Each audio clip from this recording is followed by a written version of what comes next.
So this is just 7 or 8 minutes before 22 hours, 2200 hours GMT, that is 10 p.m. British Standard Time in the evening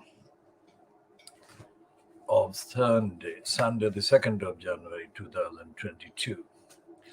This is part A of the KhoodeelaarTV television channel, broadcasting only on the internet.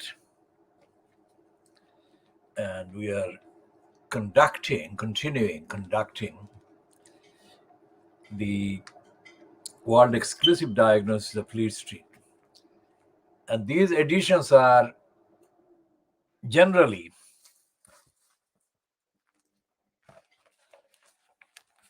marked, labeled, headed by the banner declaration that these are the BabyAngelGeronimo editions. BabyAngelGeronimo editions are about the Congenital Liar. Congenital Liar, Boris Johnson's cabal, lying as they break the law, as they tell lies, as they cover up, they hide, they conspire against the innocent, and they deny the truth to the innocent. And the BabyAngelGeronimo has been the witness, world exclusive witness, over the last 4 years plus of the lying confected by the DEFRA department, which is fronted currently by the criminal, the liar called George Injustice Eustace. He is aided and abetted by a criminal, also known as the chief vet, called Christine Middlemiss, and complicit, criminally, negligently, cruelly, illegally, unlawfully, dishonestly, callously complicit with the years of lying against the BabyAngelGeronimo has been the congenital liar Boris Johnson. Now, at the time when the initial evidence was kind of noted of what Boris Johnson himself did in colluding with the depraved DEFRA, it was not necessarily as extensively available about the extent of his lying and his propensity to lie as it has been in the last few weeks, months. When we started to join, support, extend our support for the campaign for the BabyAngelGeronimo, we didn't see anything remotely as extensive by way of reference, factual reference, about Boris Johnson's lying and dishonesty and fraudulence as we now see and as we have seen in the last few months. So at the time, if BabyAngelGeronimo were to stand or appear before the camera and make a statement, giving the details and listing all the lies of depraved DEFRA and the depraved Christine Middlemiss and the depraved George, the criminal Eustace Injustice, then it would be on the facts not possible to refer to as many examples of the lying and denials and the dishonesty on the part of Boris Johnson, who is the fronter of the cabal in which George Injustice Eustace sits as a cabinet member. But now, in the last few months, increasing evidence emerging, detailing the various incidents of lies and lying and denial and fraudulence on the part of Boris Johnson himself. That is why the banner under which we are publishing is factually correct, factually relevant, and morally correct, morally relevant. So the Khoodeelaar television channel, which is broadcast only on the internet, not on the satellite, not on terrestrial, not on the cable networks or platforms, but it is accessible nonetheless, as equally accessible as the other ones, other platforms. The Khoodeelaar television channel, continuing decades-long campaign for telling the truth, regardless of ethnicity, regardless of party politics, regardless of faith, for the cause of justice. And there is no better and more citable symbol, emblem, witness for all these than the baby angel Geronimo, most innocent baby angel on the planet Earth.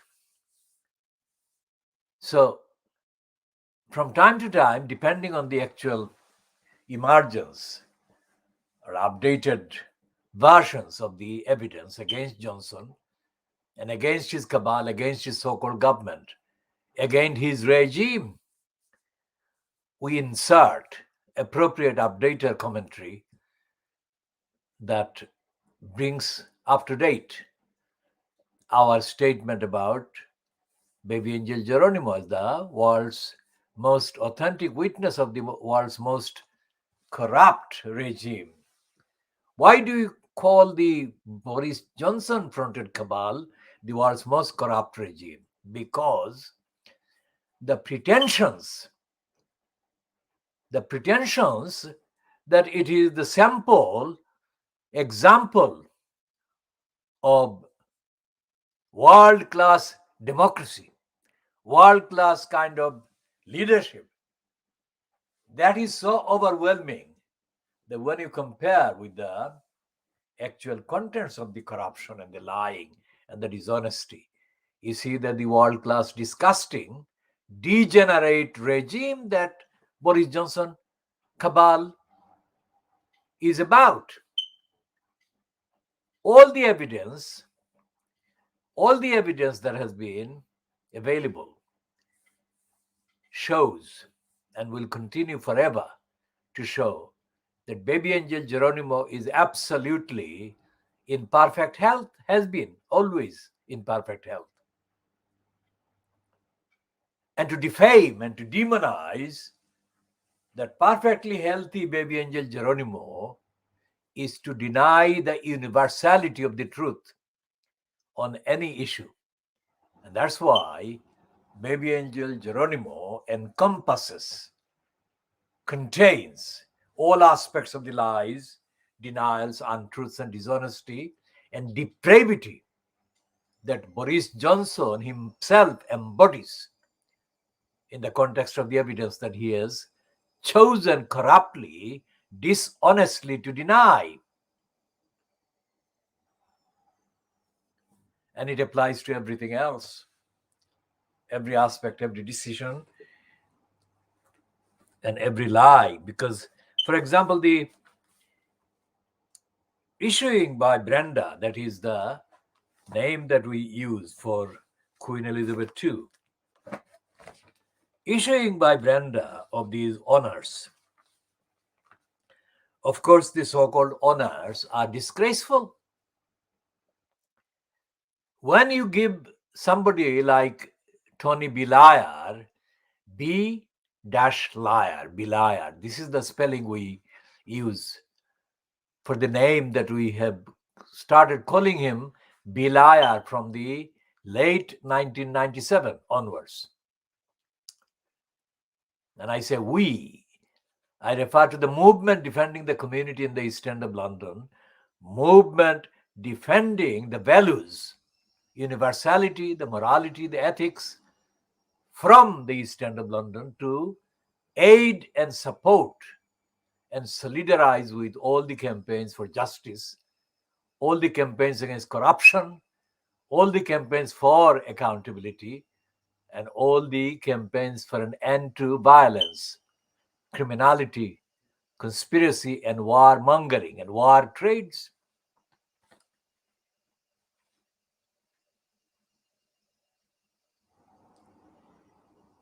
So when Theresa May said during her kind of years, short years, but she was in the post of Prime Minister in the name of the UK, when Theresa May said, and some of the Fleet Street criminals peddling for her, spewing for her, kind of elaborated on her kind of plot.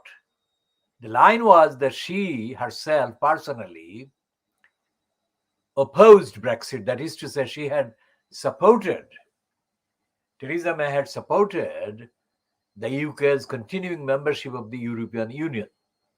When she said that, she didn't say that because she was kind of convinced that Brexit was good. She was being dishonest because she said that in order to stay in the post as the leader of the Conservatives and the fronter of the cabal as the Prime Minister. So she was being dishonest because universally the truth of the matter does not change, if you like. Let me explain this. If the continuing membership of the European Union by the UK was better in her view than leaving the European Union, then of course she had before her, in making the decision, in making the kind of particular choice, certain facts, certain evidence. So those facts could not be changed only because she has changed her posture. Do you see it? For example, the jam in the traffic, the blockage that we witnessed a few weeks ago was not something that could be changed to suit somebody's career. These are material facts, for example, about supply, about import, about export, mainly import of goods from sources that include using the routes and the facilities available in the countries which are all members of the European Union. These facts are about shops, about people doing shopping, about people buying food, etc., and people traveling and other necessary things. This could not be changed. The only thing that could be changed and has ever always been the weakness of the likes of Theresa May or the likes of couriers is the gloss, the interpretation, the point about the particular facts being misstated.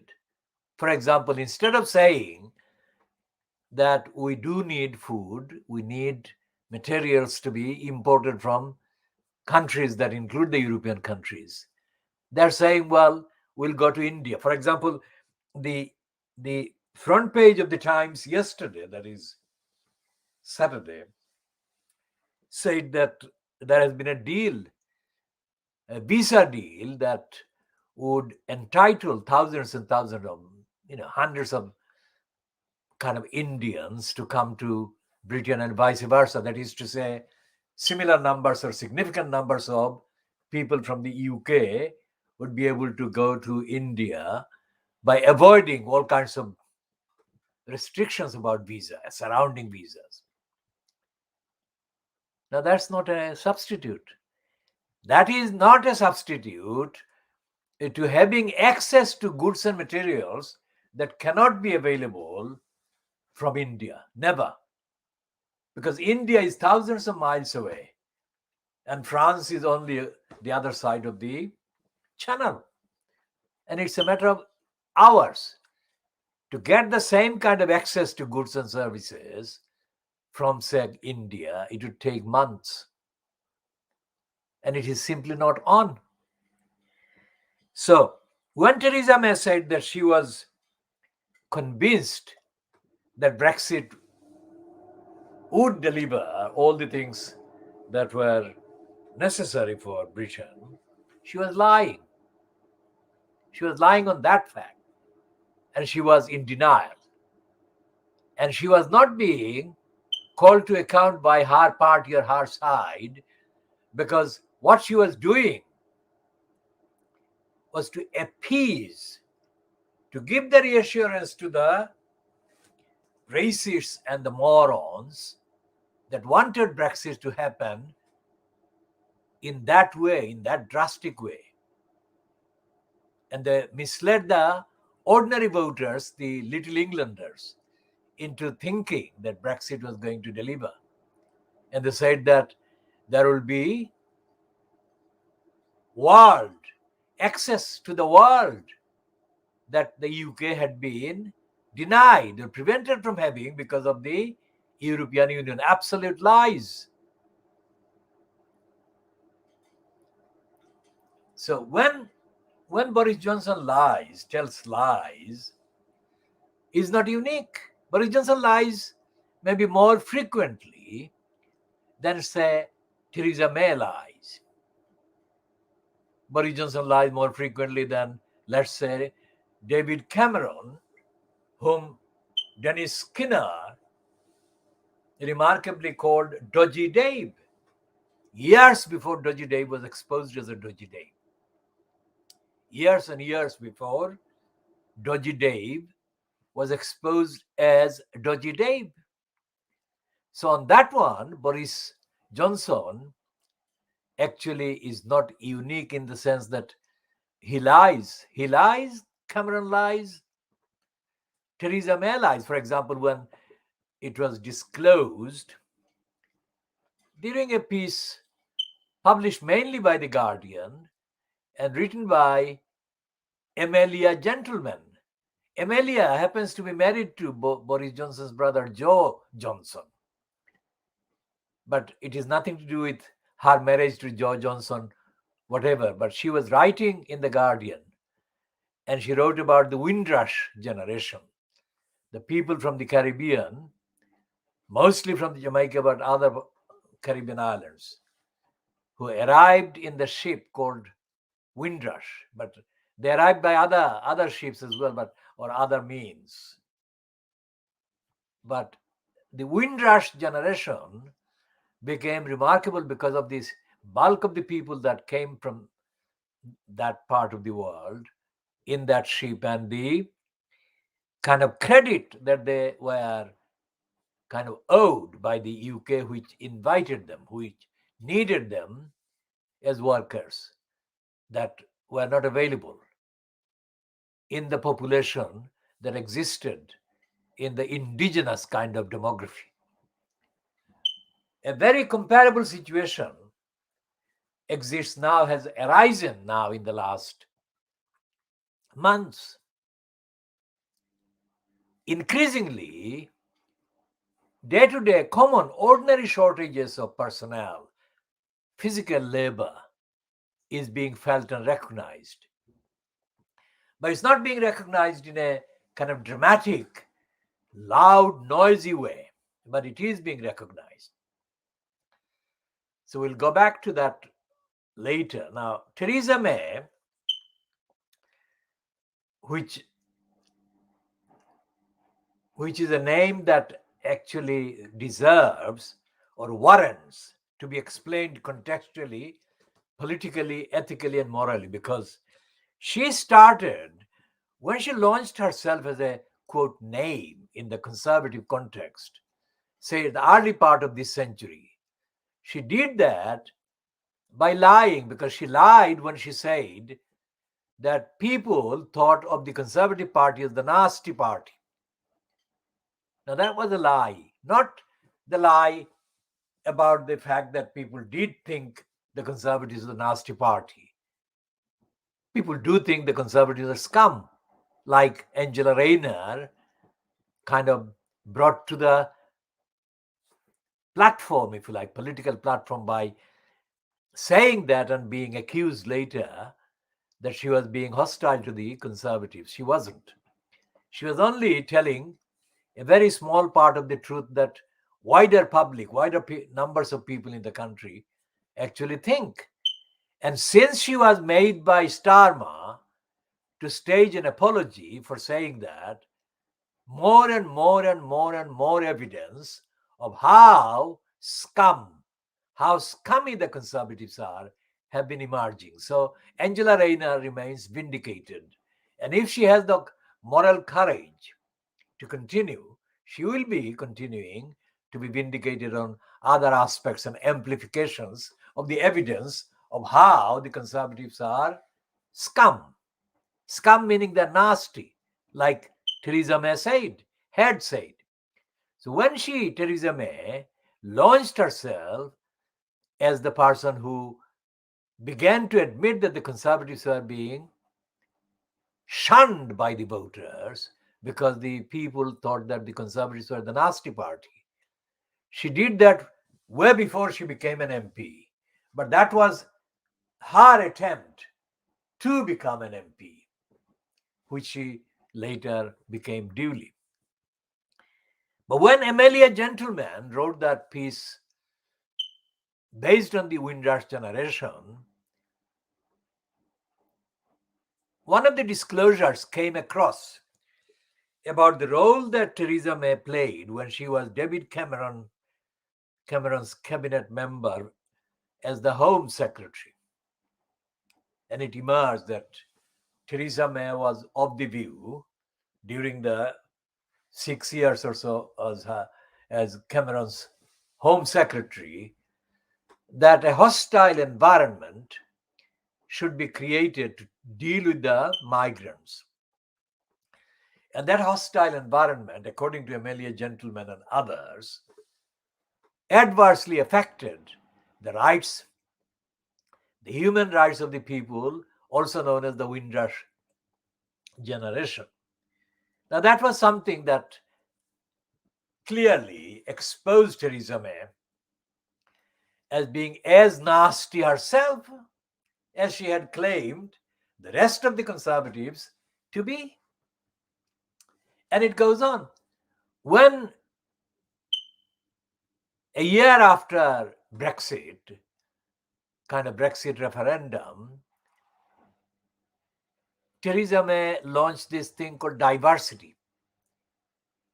And as part of the diversity display, she invited some of the most notorious kind of mental slaves from the so-called ethnic communities. I mean, she paraded them as sitting around the table with her. I mean, what was she doing? The answer is that she was lying again. Because having people like that around the table and getting them photographed did not change any of the policies of the government, any of the policies of the courts of law that are corrupt and racist, any of the policies of all the races in the police services. None of the magistrates, none of the administration staff in the various courts and tribunals, which are as hostile to people of African and Asian backgrounds now as they were when Theresa May was talking about creating a hostile environment. There has never been factually any need for additional creation of hostility to deter people from the backgrounds, African backgrounds, Asian backgrounds, to come as migrants or to assert their human rights in this country once they are here, struggling to settle. There has never been a stable, peaceful equal and tolerant atmosphere in this country. Never. For the people of the subcontinent, people from African backgrounds, people from the Caribbean. So for Theresa May to even discuss having a hostile environment shows her complete and utter ignorance and backwardness. Why are the people in Southall, let's say in London, mainly Indian people in Southall, why do they live in Southall? Why do their counterparts live in Newham or in Tower Hamlets or in Hackney and other places? Or why in the Yorkshire context so many Pakistanis live there? Why?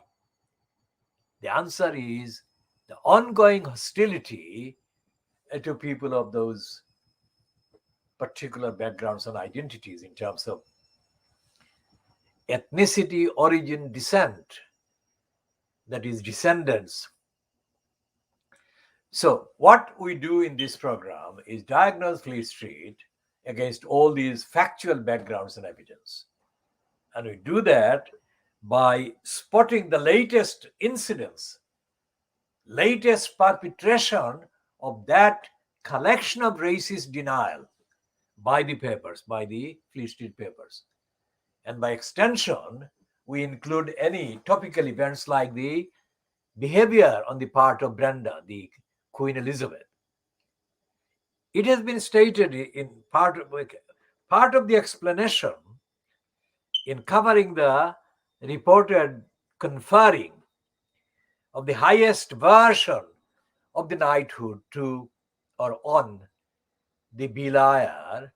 It has been stated that it is done by the Queen herself without any consultation with the Prime Minister.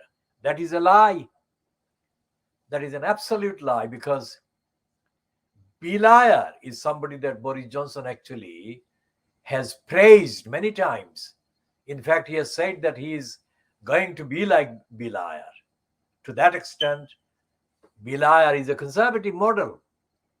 Now, it's not just Liar that was Prime Minister, according to Lindsay Hoyle, the current Speaker of the House of Commons. Because he says, according to Lindsay Hoyle, that everyone who has been a Prime Minister deserves to be given that knighthood, because it's a very difficult job being a Prime Minister. So he says everyone. Now, everyone includes Gordon Brown, but he hasn't been given that one. And everyone knows the fight between Gordon Brown and Tony Blair to be leader of the Labour Party, when they reportedly had this deal in a cafe or a restaurant in Islington, that they are very competitive with one another. And Gordon Brown has been frustrated that Tony Blair stayed for as long as he did, like 10 years or so, in that post. He wanted the post for himself. So what is happening now this week, in the kind of wake of the Brenda giving Tony Blair the highest version of the knighthood, is that there are talks about the absence of Gordon Brown from that list. Again, this shows dishonesty and corruption in the conferring of this so-called honor. It's completely dishonorable. It's completely discredited. The fact that Tony Blair, who was directly responsible for creating in Afghanistan and in Iraq environments for massacres, for genocides, and for rapes and violations of the rights of the people, violations of the lives of the children, women, and the other vulnerable hundreds of millions in the region. That is not a joke. Let's kind of measure what that actually means. If somebody like let's say, to take a very high profile name of a victim, let's say Sarah Everard, she was kidnapped by a Metropolitan Police employee who was in post as a policeman at the time. She was kidnapped. She was lied to. She was misled by a policeman in London. And all the other details about Sarah Everard. And correctly, there has been outrage, and there must continue to be the outrage about what happened to her, what Wayne Couzens did to her. And there has been another murder that has been included in the outrage about the lack of safety available to women in London. Sabina Nessa, the primary school teacher, was murdered in South London, and she has been added. So these are two names. Now, imagine thousands of Sarah Everards, thousands of Sabina Nessas being murdered, being killed in Iraq, and in Afghanistan and in other parts that have been bearing the brunt of what Blair and G.W. Bush did. Where is the outrage? Where is the even mention of any of those victims? But these are human beings, like this woman whose kind of face appeared as the first pictured person among the massacred migrants in the Channel. I mean, does she look like a kind of person that is not entitled to the same serious treatment as anyone else killed in Britain? She doesn't. She's a young person who was completely, absolutely innocent of any crimes or offenses. But she was murdered as part of the massacre caused by the Johnson-fronted cabal stopping the migrants using lawful means to enter the UK. Let me just explain the legal situation. There exists things like the Refugee Convention dated 1951. And there are other treaties and there are other agreements that the UK is signed up to as a member of the international community. And every international kind of treaty, declaration, kind of imposes duties on member states, signatory states, to protect, to treat safely anyone who is escaping a situation and seeking asylum or refuge. And there is a minimum number of kind of refugees that each signatory state is obliged to accept. Now, Boris Johnson has created series of obstacles in order to break those obligations that the UK is under a duty to carry out those obligations, making asylum seekers access asylum destination countries lawfully and most of all, above all, safely. If these migrants that were massacred in the Channel were given the lawful alternative to seek asylum, to seek refuge in the UK, rather than literally risking their lives on dinghies in the Channel, then they would not be risking their lives in the Channel. No one wants to do that. And the fact that the Fleet Street newspapers lie about migrant traffickers, that is a lie, because traffickers only exist when their services are demanded and needed. And their services are demanded, in demand and in need, when there is no lawful way for these asylum seekers to try to enter the UK or any other country in the West. So the traffickers are created by the UK government. And yet the traffickers are being blamed for these deaths of these migrants. No way, because traffickers are not able to get clients if the clients don't need their services. So the way to abolish the traffickers is for Boris Johnson and his mental kind of slave, Priti Patel and her entourage, to lift the illegal obstructions to the international conventions and international treaties and international requirements that the UK is flouting, breaking. And it is a mark of the political depth of the Labour Party that Starmer is completely deadly silent on all of this. Think about that. And this is the kind of example of the unfitness of Jeremy Corbyn that we use and we shall continue to use as an idiot. Because instead of kind of allowing Starmer this kind of silent excuse, Corbyn and his supporters should have been making the noise about all these international treaty breaches and the illegalities committed by the Johnson regime or Johnson cabal. But they are not doing that.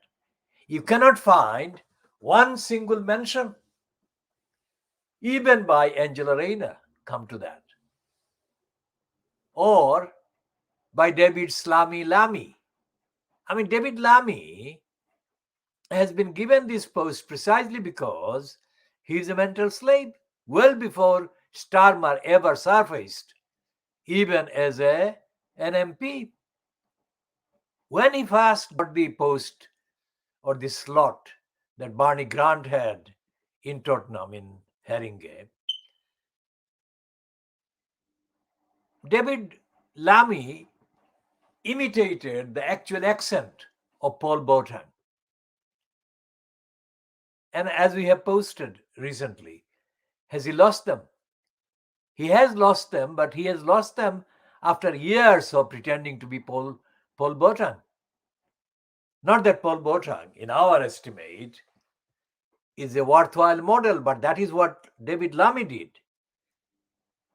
He was convinced that if he sounded like Paul Boateng, he had a better prospect of being accepted as another Paul Boateng.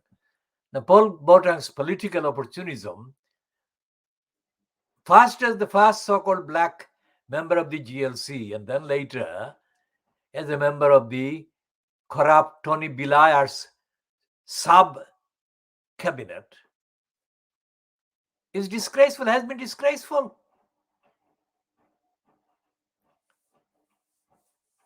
So when Brenda gave Tony Blair the special category of the knighthood, it has been said in her kind of propaganda that it is her choice, and that propaganda has been joined by Lindsay Hoyle. No other figure, not somebody that is recognized as an objectively respectable source of opinion about moral issues. Lindsay Hoyle is overly compromised morally. He is a conservative stooge. I mean, the conservative MPs elected him speaker after they hounded John Barker out of his post. We are no fan. Our campaign is not a fan of John Barker's. But this is an objective statement we are making. Barker upset the Conservatives because of their fascistic kind of tendencies. And as he has surfaced recently, only a week or so ago, saying that in his time, Barco, that is, he has witnessed the careers of 12 prime ministers. And of all the prime ministers that he has witnessed, Boris Johnson was the worst one by a country mile, says Barco. Then that is true. So that is the kind of sense of John Barco's an actual attitude towards the liar Boris Johnson. And it is impossible to accept that Brenda conferred the special version of the knighthood on Tony Blair without any consultation from the Prime Minister. Maybe there is no consultation from the Prime Minister on the record. Remember, Boris Johnson is on the record as not keeping records. For example, when they were photographed in that Downing Street lounge and were condemned for breaking the rules,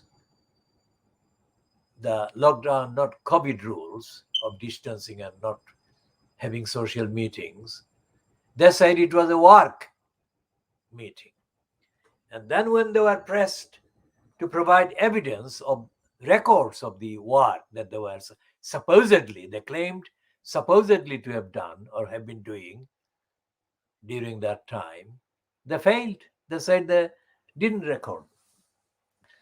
So this is like endless litany, endless list of lies and lying by the Boris Johnson cabal. Now the Fleet Street excitement, some of the, like the Daily Mail website is running today, that is Sunday, 2nd of January 2022. The Mail on Sunday kind of website is running a particular feature that shows a sort of latest poll position and the pollsters rating of Boris Johnson. And they've got a feature on the left of the particular graph, the image, the picture of Keir Starmer, on the right is Boris Johnson. And they say that this is something that shows that if Boris Johnson doesn't actually sort himself out, it will be Starmer. Of course, there are others who are saying, is Starmer ready? Now, that's a matter of detail. The essential scenario is that Boris Johnson is sinking and he is in a degenerate position. It's a fragmented position in terms of the political kind of, how shall I say, politically stable position that he was offered by the Conservatives. Now, that didn't happen without the Labour Party being murdered politically, which is what they were doing during the 5 years that Corbyn was fronting. And as we go back to Corbyn was condemned by the dodgy David Cameron when Corbyn visited paid a very short visit in France of or at least a camp of the potential migrants heading for the UK. And in the next Prime Minister's question session, which was led by dodgy Dave Cameron, of course, he literally laughed at Jeremy Corbyn. He made jokes about Jeremy Corbyn visiting migrants or asylum seekers. And what did Corbyn do? He didn't answer. It's not because he didn't have the right to answer or right to comment afterwards, after the end of the PMQs or in a follow-up question. Or he could have demanded to have his say against such an objectionable, racist, offensive, and personally belittling remark by David Dodgy Cameron, who had made not one. In the time that Cameron was Prime Minister, while Corbyn was already installed as the leader of the Labour Party, Cameron made more than one personally belittling comments about Jeremy Corbyn, and Corbyn didn't reply. It's not being philosopher, it's not being a wise man, it's not being a saint. He was supposed to take on this liar and criminal, and he failed. And he failed, and he failed. He failed on every occasion. Corbyn failed to put Cameron on the spot even when there was ample evidence, factual materials that justified Cameron being put, exposed on the spot, in the spot, and he didn't. And as I have said before, when the television, mainly television and broadcasting journalists or reporters, would crowd outside Corbyn's house in Islington while Corbyn was in place as the quote leader, the most frequent thing that Corbyn did was to run. He would come out of his house and he would sprint and he would run. He ran fast as he could, away from the people holding the microphone in front of him.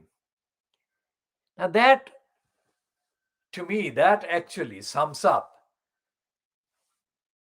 all the things that were wrong politically, tactically, about Jeremy Corbyn being in the post of leader. Why? I have said this before, but if you are watching this particular edition for the first time, you could understand what I meant by that.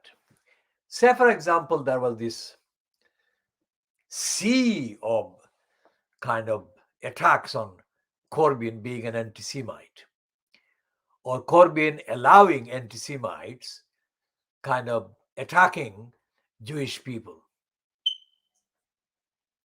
Now, Corbyn's supporters have always said that he's not an anti-Semite, and his entire life has been spent in supporting people of all faiths and so on. Now, if that is the case, then why is it that Corbyn never, to my knowledge, if you see any kind of inaccuracy in what I'm about to say, then you can send me a short message by direct message. No detail, just the date and time and the event. He never, Corbyn that is, never stood before these people with the microphones and say, look, these are the facts. Go and report them.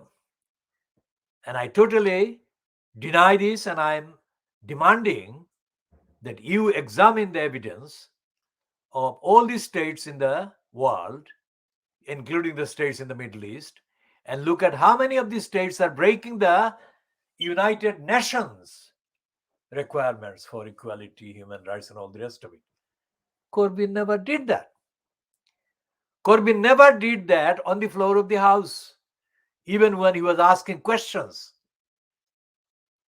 And none of the Corbyn backbenchers did any of that either. Has the stance of the political Labour Party changed since Corbyn left? No. The Starmer, we call him the political murderer of the Labour Party, and we stand by that, despite the fact that, as I said, the Mail on Sunday website is showing him as kind of getting there. His personal rating as compared to Boris Johnson is getting better, they're saying. And I'm saying, uniquely, world exclusive diagnosis of politics and the Fleet Street lies, that even if Keir Starmer is shown as a kind of political person that has got a rating higher than Boris Johnson, that doesn't mean that Keir Starmer is going to deliver an alternative to what Johnson is actually delivering, which is to say that the status quo in terms of the government role will not change, even if Starmer were to be in place. This is a very big if, of course. Because on all issues, about the plight of this woman called Nazanin Zaghari Ratcliffe, Liz Truss is the latest incumbent in the post of Foreign Secretary, who has failed to get her released. Dominic Raab was there before. He didn't care even whether he was awake or sleeping, because he slept all the while when the Afghan crisis was unfolding and he was the Foreign Secretary. And most certainly not Boris Johnson, who actually gave the Iranian regime additional false ammunition with which to persecute Nazanin Zaghari Ratcliffe. So, when the apologists for Brenda giving the knighthood to the war criminal, a criminal against humanity, Tony Blair, they're lying. Because on all crucial issues, Brenda has been found to have been kind of more in agreement with the racists in Little England than she has been in disagreement with them on all the issues. And it was reported during the run up to the Brexit referendum, that Brenda had told or had expressed an opinion saying that the UK should leave the European Union. And what happens typically, normally, after such a leak, they kind of bring all kinds of denials and they go on the denial mode. But the damage is already done. If she is already reported either through a leak or a gossip that she is for Brexit, then no amount of denials would actually compensate for that damage that her stated position has done to the cause of democracy. And she's supposed to be non-political. And yet she keeps featuring like the kind of suspension of parliament by Boris Johnson. The procedure was that the incumbent prime minister would get the permission of the monarch before the parliament is suspended. So what did Boris Johnson do? As a congenital liar, he didn't go to Balmoral. He didn't. Is it Balmoral, the Scottish place? Is it called Balmoral? I'll check the name whether it's Balmoral or another name, but it was the Scottish one where the Queen was residing at the time. And Johnson sent Jacob Rees-Mogg with a letter. He didn't go there because he would be caught. So he didn't go there. He sent Jacob Rees-Mogg, and Rees-Mogg went there and he committed the lie, and that was contained in the letter. And on that basis, Brenda signed it or agreed with this. And then Johnson abandoned, suspended the parliament. I mean, Brenda, if she were genuinely neutral, party neutral, politics neutral, would never have gone along with Jacob Rees-Mogg being there at all. She would have said, I need time. If she said that, Rees-Mogg would come back to London, and there would be a scandal of the fact that she had refused to sign. That would be the news.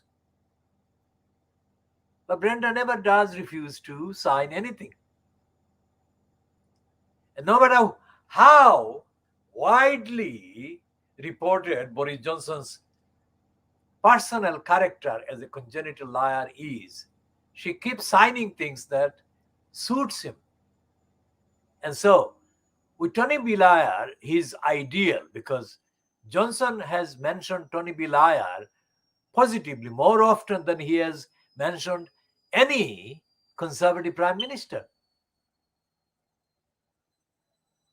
Well, we are not talking about Churchill because as a fantasist, he imagines himself to be a Churchill as well. So we're leaving out the role of Churchill as the Prime Minister that Johnson actually doesn't mention.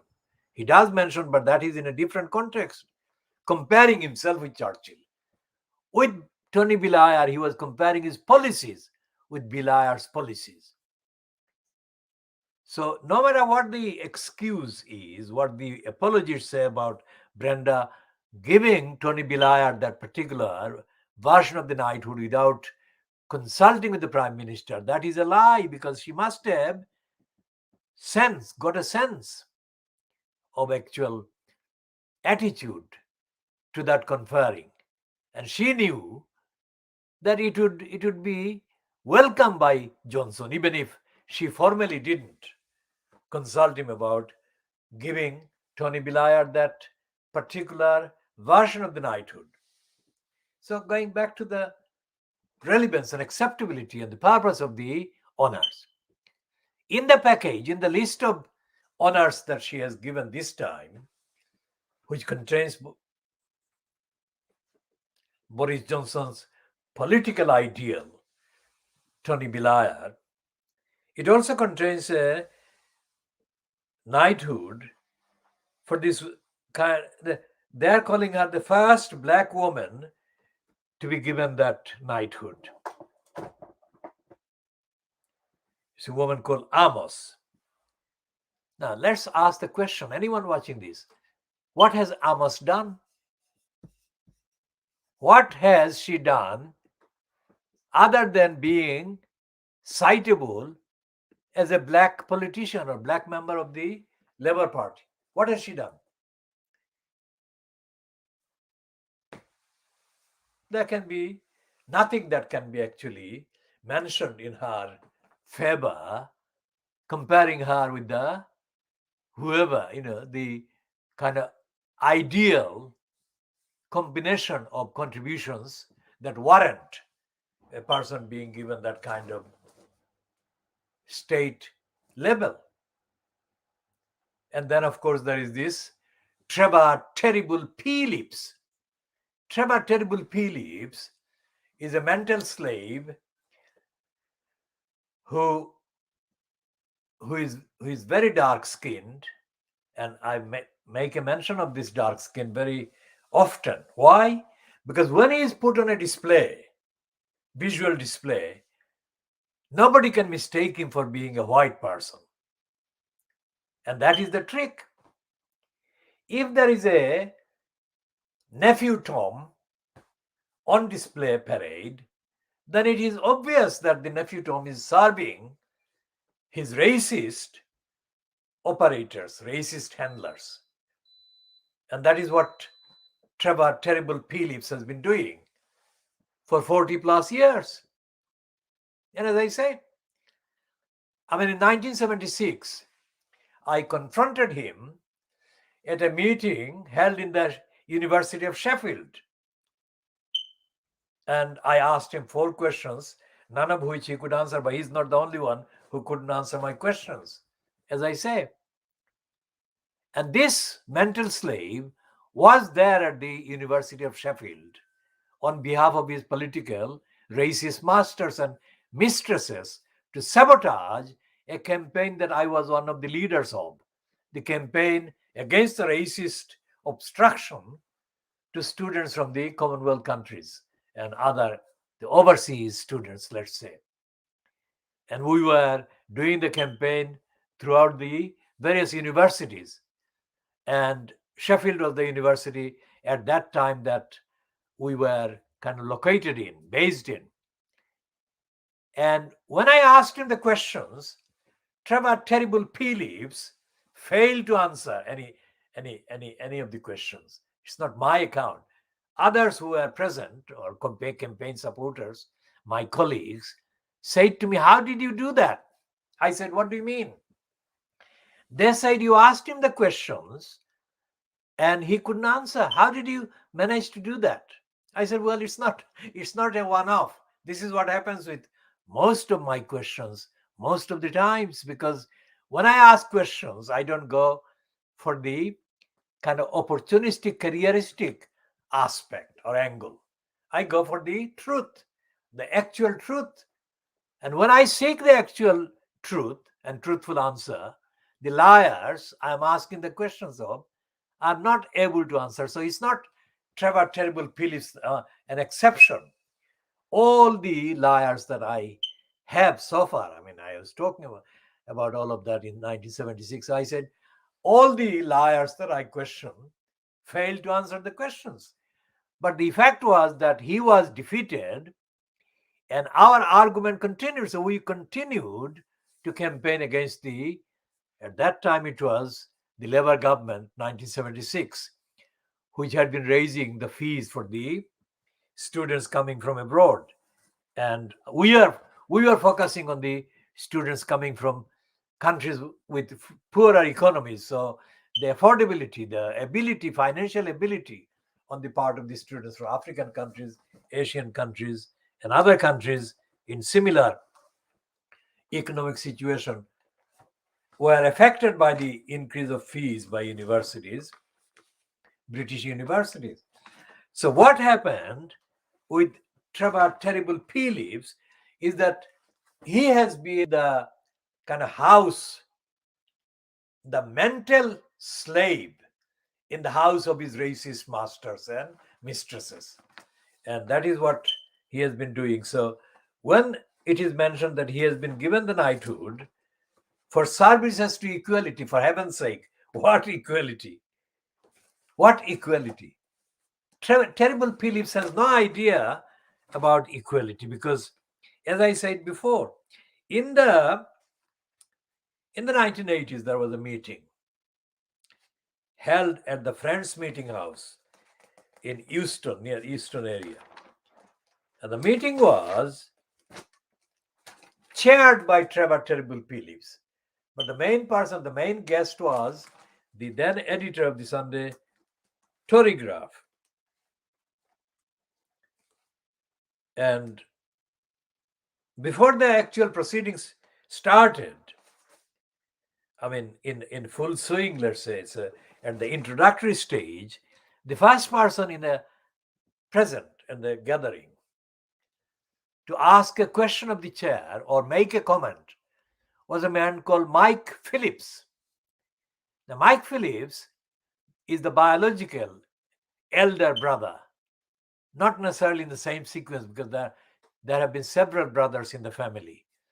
So Mike Phillips is older to Trevor Terrible Phillips. And Mike Phillips said something he couldn't even finish. When he was very abruptly interrupted and stopped by Trevor, the mental slave, Terrible Phillips, shouting at him, "Shut up, Mike," said Trevor Terrible Phillips. I'll never forget that. And Mike Phillips had not said a single objectionable thing whatsoever. Then Mike Phillips himself, whom I know, has been a journalist, an academic, and so on. And he was one of the people with me when we founded the Black Media Workers Association at the beginning, 1980, I think. So I know Mike Phillips, and I was astonished with the brass neck, stupid servility on the part of the mental slave Terrible Phillips. Is that called services to equality? The only services to equality that can be justifiably cited in relation to Trevor Terrible Phillips is that he was treating his own biological brother with equal contempt that his same brother would be treated by the white-skinned racists for whom Trevor Terrible Phillips was a mental slave.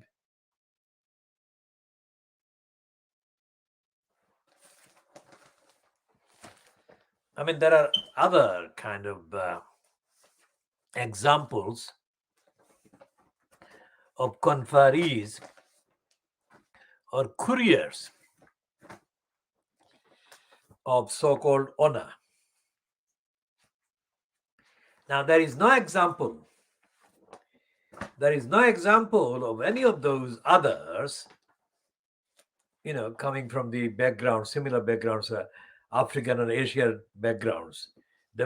Some of them may be born and brought up in the UK, but they are essentially couriers of the message.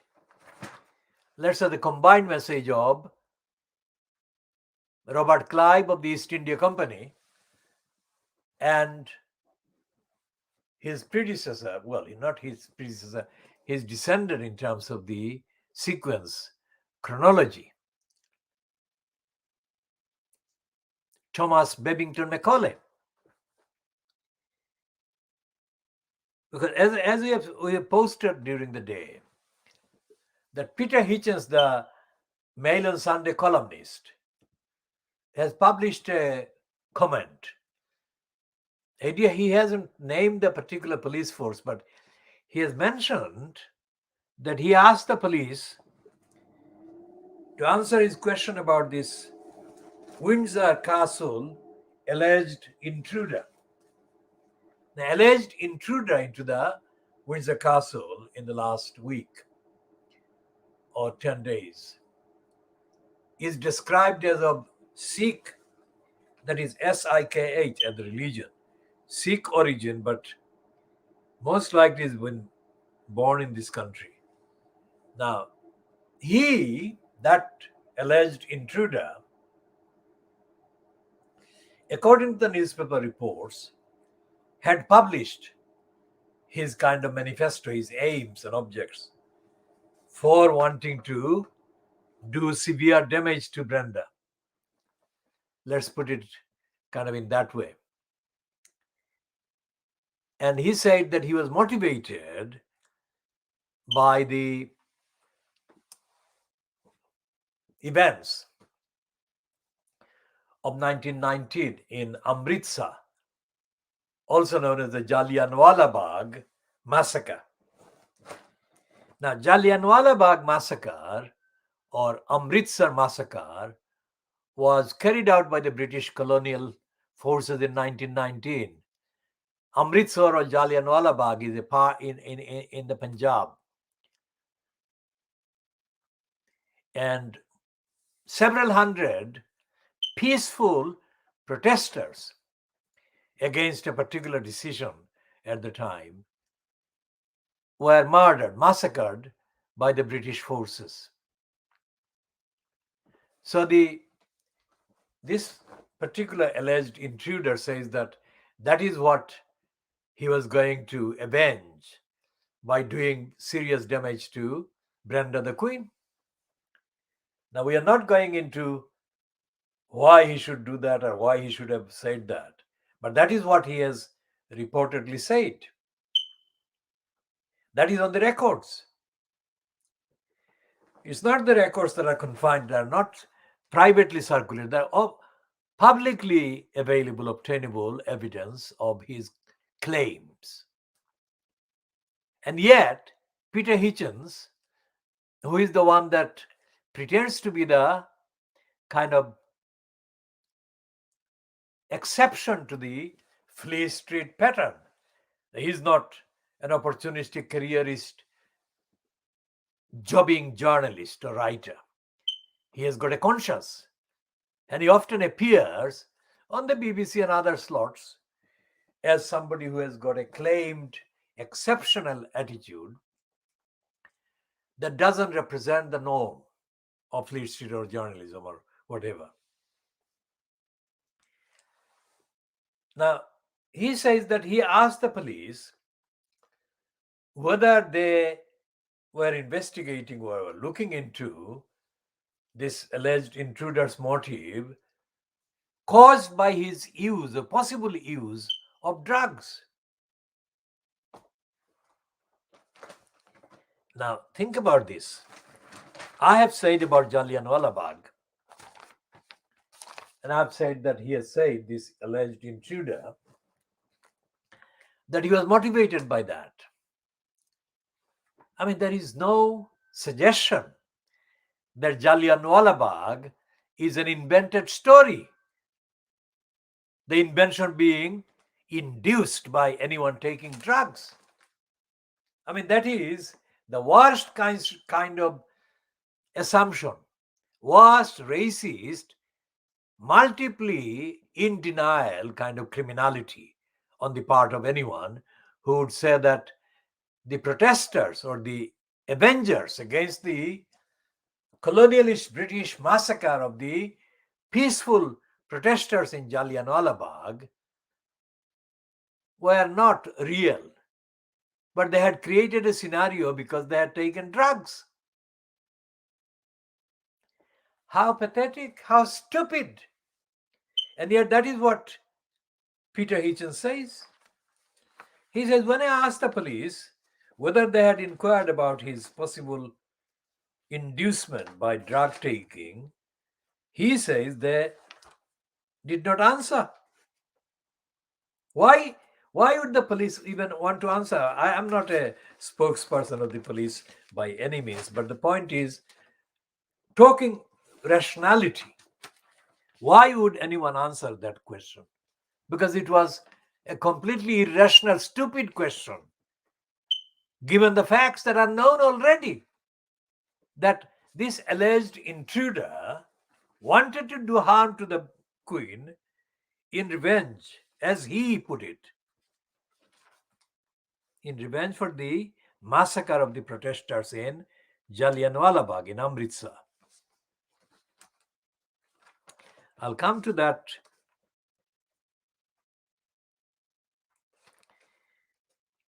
in a second from the available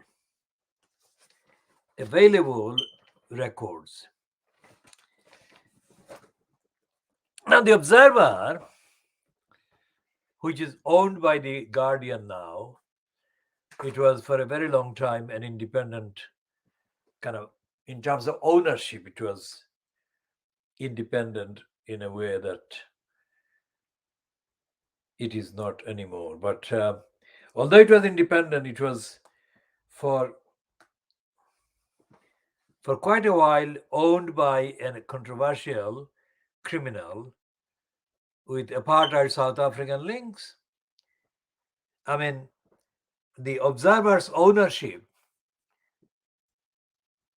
Rowland, Tiny Rowland was the owner of the Observer, I think, at one point when the scandal concerning a Sikh woman who was a mistress of Andrew Brilopad Neil was also involved in the publicity at the time. Now, we'll come to the Jallianwala Bagh thing. I'm looking for it now. And we shall show that Fleet Street newspapers are in denial of racism, in denial of the British Empire, and the denial of the massacre and the crimes committed against innocent people in the subcontinent. By subcontinent, I of course refers to India, current Bangladesh, current Pakistan.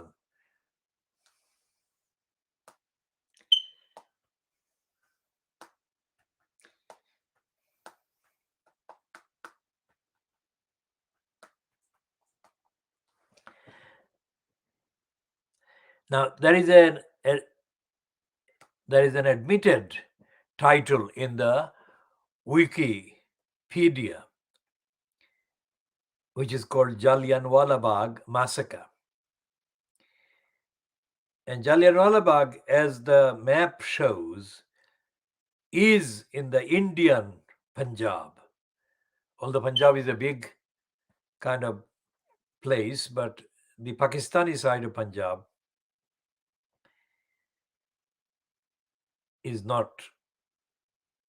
does not contain Amritsar. So it says the Jallianwala Bagh massacre, also known as the Amritsar massacre, took place on 13th of April 1919. A large peaceful crowd had gathered at the Jallianwala Bagh in Amritsar, Punjab, to protest against the arrest. Yes, so let's get the actual fact there. Arrest of pro-Indian independence leaders, Dr. Saifuddin Kichlew and Dr. Satyapal. In response to the public gathering, the British Brigadier General R.E.H. Dyer surrounded the Bagh with his soldiers. The Jallianwala Bagh could only be exited on one side, as its other three sides were enclosed by buildings. After blocking the exit with his troops, he ordered them to shoot at the crowd, continuing to fire even as the protesters tried to flee. The troops kept on firing until their ammunition was exhausted. Estimates of those killed vary between 379 and 1500 plus people, and over 1200 other people were injured, of whom 192 were seriously injured. Responses polarized both the British and Indian peoples. Eminent author Rudyard Kipling declared at the time that Dyer did his duty as he saw it. That's where Kipling's own crimes are added. This incident shocked Rabindranath Tagore, an Indian polymath and the first Asian Nobel laureate, to such an extent that he renounced his knighthood. The massacre caused a re-evaluation by the British Army of its military role against civilians to minimal force whenever possible, although later British actions during the Mau Mau insurgencies in Kenya have led historian Hugh Bennett to note that the new policy was not always carried out. The army was retrained and developed less violent tactics for crowd control. So this is the entry that the Wikipedia itself has, which contains enough evidential references to the massacre.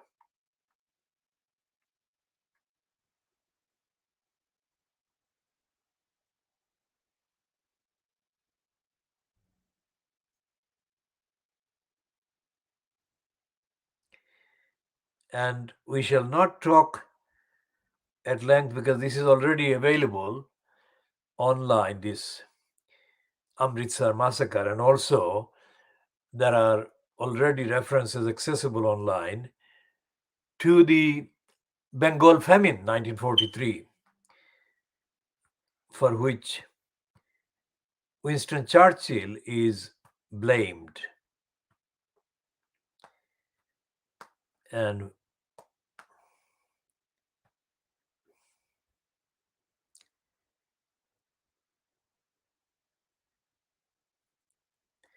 there are other events that, so for example, on the 16th of August 1946, Calcutta killings was a day of nationwide communal riots by the Indian Muslim community.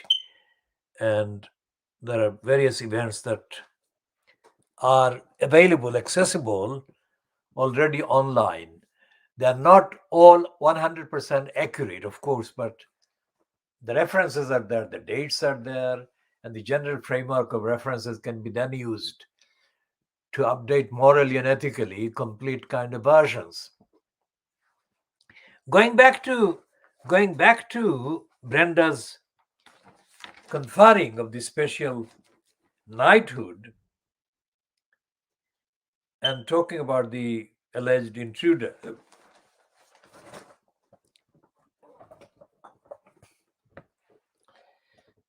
the older brother of Peter Hitchens, Christopher Hitchens, the two of them, both of the brothers feature as kind of journalists, Fleet Street journalists and thinkers. And both of them allegedly belong to so-called left-wing political party or parties, socialist workers being one of them. But both of them, Christopher Hitchens and now his younger brother, Peter Hitchens, are fakers.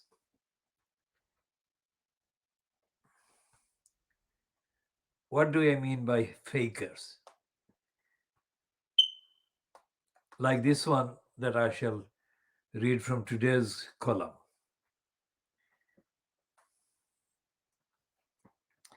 Today's column in the Mail on Sunday. So I shall show that how Peter Hitchens is a faker.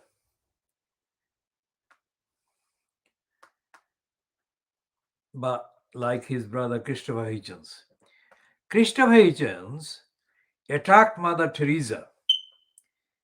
Now, Mother Teresa is not somebody that I had any personal kind of knowledge about, or nor did I follow her kind of in any way as an icon. I saw her as one of the many people who around the world have done this sort of work. Fact that she was an Albanian born Christian kind of person helping people in Calcutta, it may have mattered initially, but she became part of Calcutta, part of India, and part of this thing. And she was not, contrary to Christopher Hitchens, she was not ever treated as a pretender or as a fake. And this was proven by the fact that when she passed away, India, the Indian state, staged a very honorable kind of funeral series of events in honoring her. So it's absolutely untrue that she was in any way pretending with her work in Calcutta. But this is the allegation that Christopher Hitchens made against her, which is absolutely monstrous. Because I have been to Calcutta, and the people, the poverty on the streets of Calcutta is absolutely indescribable. And so many people in Calcutta deserve help wherever it comes from. And it has been absolutely very special what Mother Teresa did for the number of people that she actually was able to help.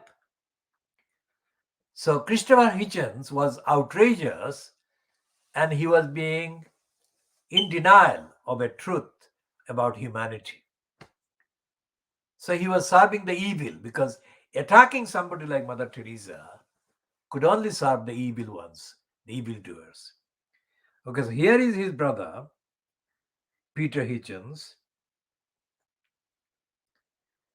and he attacks the Duchess of Argyll. And he says that the Duchess of Argyll is a dreadful duchess who shamed herself. That is a lie. Because the real monster was the Duke of Argyll, the criminal. And we shall talk about that at another time, not this, because I'm talking about this alleged intruder. Let's see where the reference to the alleged intruder is. Is it today or is it in another place? I mean, I have read his piece.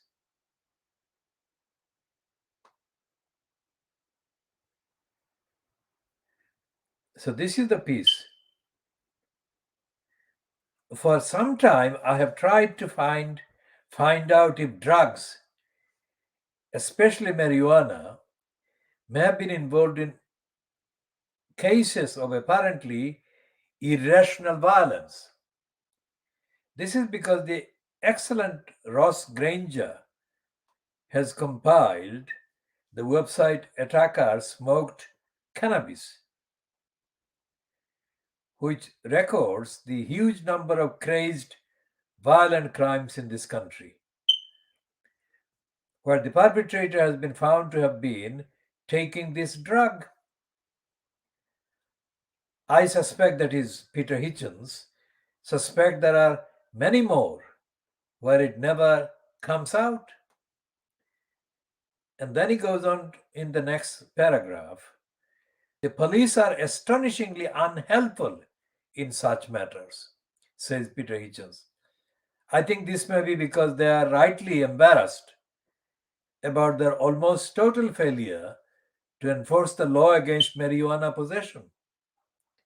Anyway, you might like to know that when I asked if any investigation had been made into whether the suspect in the recent Windsor Castle incident had used illegal drugs, Scotland Yard refused to answer the question. Now, this Peter Hitchens piece reads like this guy doesn't even live on this planet. So I'll come to the, quite apart from the fact that he is attacking the victim of the Duke of Argyll as the shamed woman. She was not the one that did the bad things. He is the one who boasted that he had married. His fourth wife was his own daughter. Because while this child was being conceived, the Duke was having a sexual relationship with this child's mother. And he boasted that she was his daughter.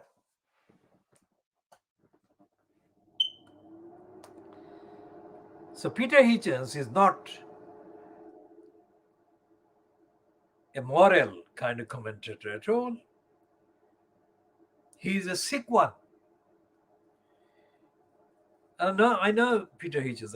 I have discussed my meeting with him, but I'm not going to repeat that because it's not something that is ethically enhancing. He came across as a racist moron, but I will not repeat the details.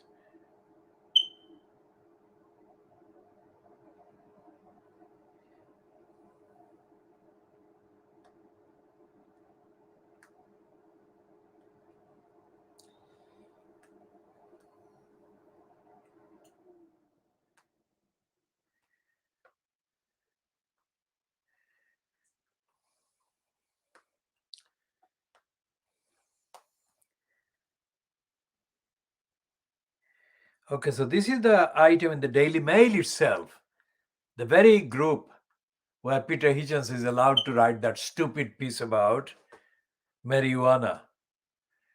Amritsar massacre link to Windsor crossbow intruder.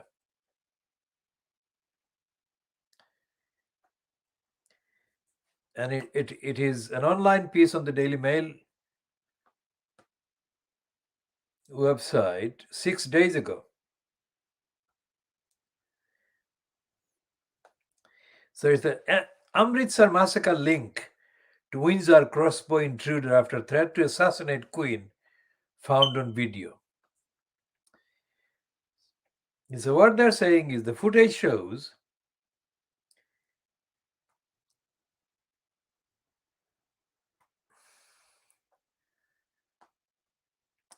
so I'm doing the diagnosis, world exclusive diagnosis of Fleet Street, and I'm showing that Peter Hitchens is a racist moron, idiot, ignorant.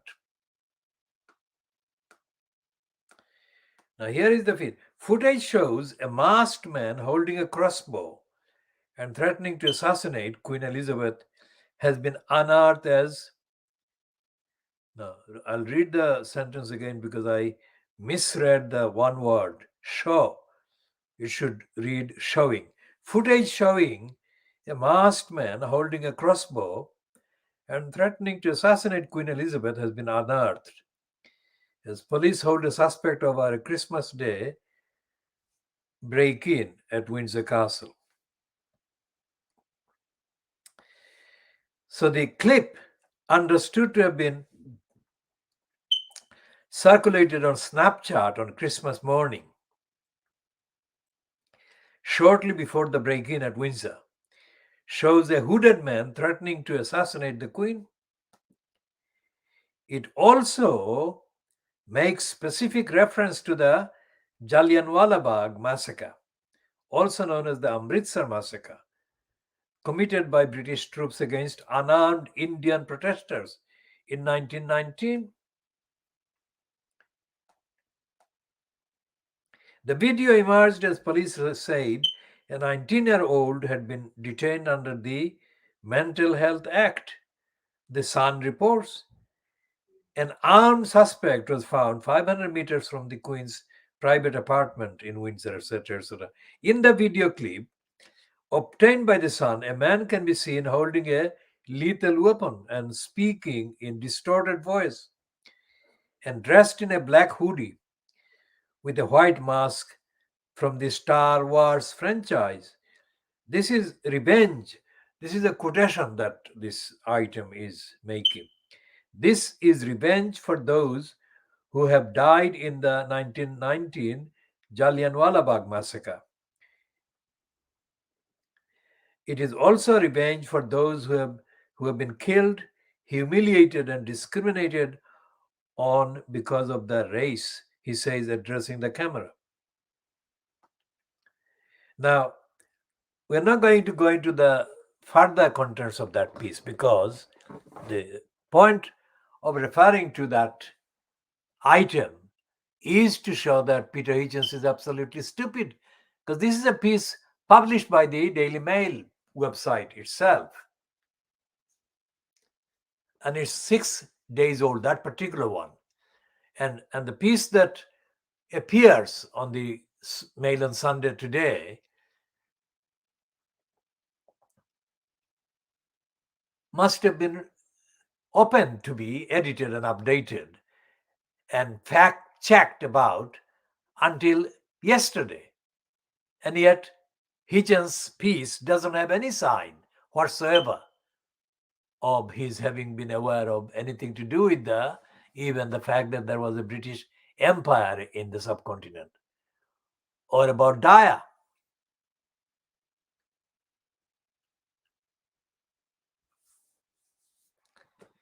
Now, going back to Brenda's giving the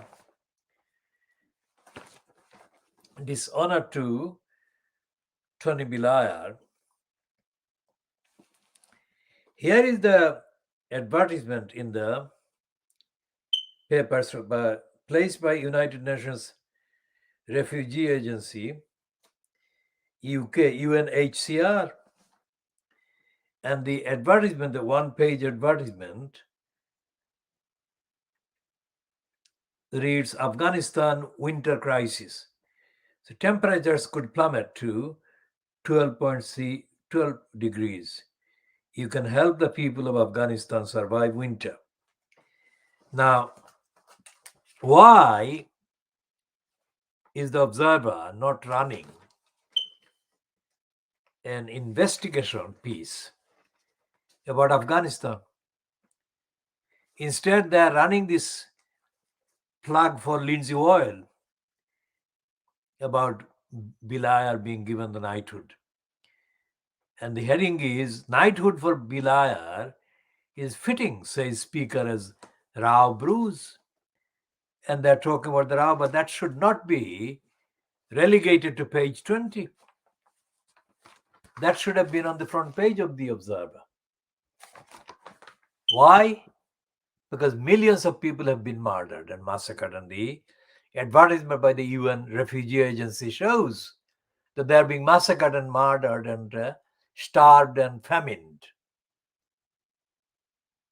because of what Tony Liar did.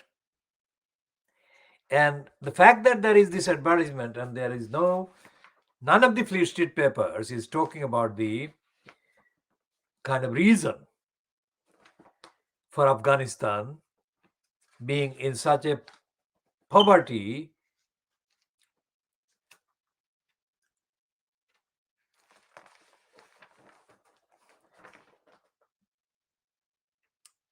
poverty-inflicted country, if you like. And there is no reference to the actual effects of the invasion of Afghanistan by Blair and Bush. And there is no reference to the fact that before Biden actually suddenly announced the departure of the Western troops from Afghanistan, there was no discussion. And there is no discussion even now, other than the hectic references to those people who were desperate to escape the Taliban and were competing for space on the departing aeroplanes. When you look at all the stories about the Afghan exit, you see, what do you see? Do you see a reasonable approach? Do you see a responsible approach? Do you see a humanitarian approach taken even by the Fleet Street papers or the Western media, the British media, or the American media for that matter? You don't. So there is no discussion, there is no evaluation, there is no investigation into something that has murdered innocent people. Millions of people have died and are dying. So who the hell is Peter Hitchens to talk about marijuana? He's a liar. And Peter Hitchens would argue that he is a moral person, that on a scale of 1 to 100, in the list of journalists in Fleet Street or about Fleet Street, if there is a scale of 1 to 100, a morality scale, he would feature at the top, he would claim. And yet he's a liar. He's a racist denier. And Fleet Street is stuffed full of liars and racist deniers like him. And by the likes of Dominic Law's son, Lawson, because of his record, we have edited to Law's son. Lawson's lying son. Nigel Lawson himself is a liar, because when he was, licensed, Nigel Lawson is a denier of climate change. Nigel Lawson's son, Dominic Law's son, is a denier of the basic truth on everything. And yet, Dominic Law's son has got a prominent platform in the Daily Buying Boris Johnson group, as well as in the Daily Mail group and elsewhere. So who is holding these people to account? Who is checking the facts that they assert? Nobody. And collectively, Fleet Street is the kind of symbol of a free press. And it is inflicted on people who follow, read, and are influenced by, and happy to be influenced by these packs of lies. And as I say, Little England, which is what the Fleet Street is about, Little England mentality, the Little England mentality, the Little English mentality is based on the brainwashing of the Little Englanders into permanently thinking of the whole world, as being much smaller than Little England in every sense of the word. Think about that. That is why the Little Englanders voted for Brexit, and they voted for all the John Redwood and others. Some of the 4 or 5 Conservative MPs were insanely Brexiteering. All of them on all the key facts are wrong. every time. And yet, there is nothing from Keir Starmer. And there is nothing from his so-called shadow cabinet. And there most certainly is nothing from the others who supposedly do not follow Keir Starmer. Although they are Labour Party MPs, but they don't follow Keir Starmer. They claim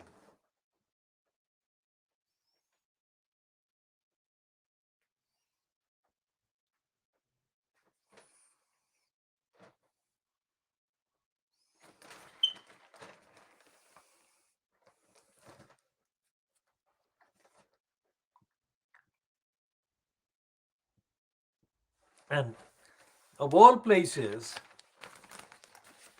the Beaverbrook legacy, the Express Group. Well, his Express Group is now owned by the Mirror Group, but the title Express is more connected with the racist, liar, criminal Beaverbrook than anything else, anyone else. Now, here is a piece.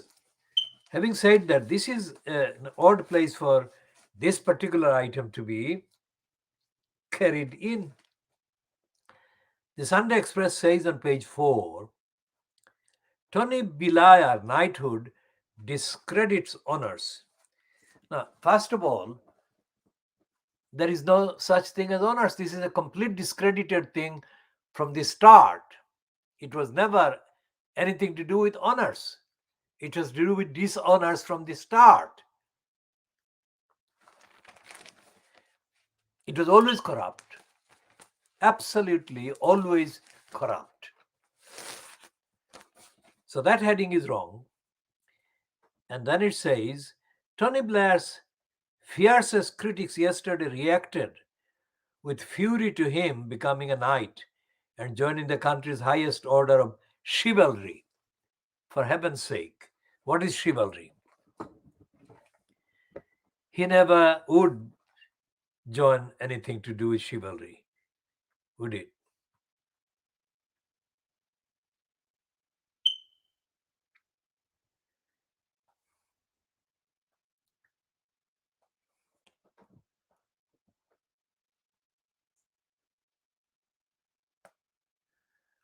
Let's see what chivalry is defined as.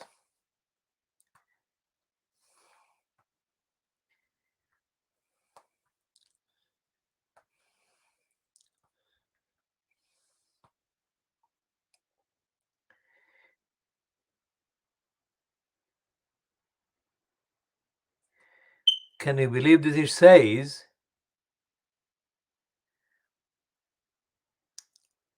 the medieval knightly system, knightly that is KNIGHTLY system, with its religious, moral, and social code. What religious? It says on the Wikipedia entry,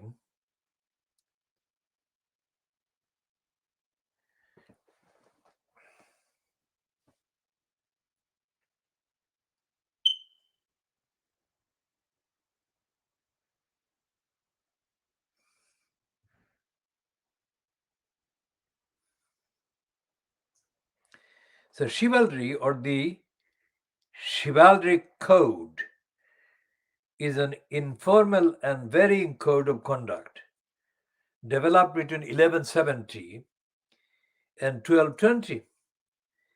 It was associated with the medieval Christian institution of knighthood. So it's not all religions, is it? Most certainly not Muslims of Afghanistan or Iraq.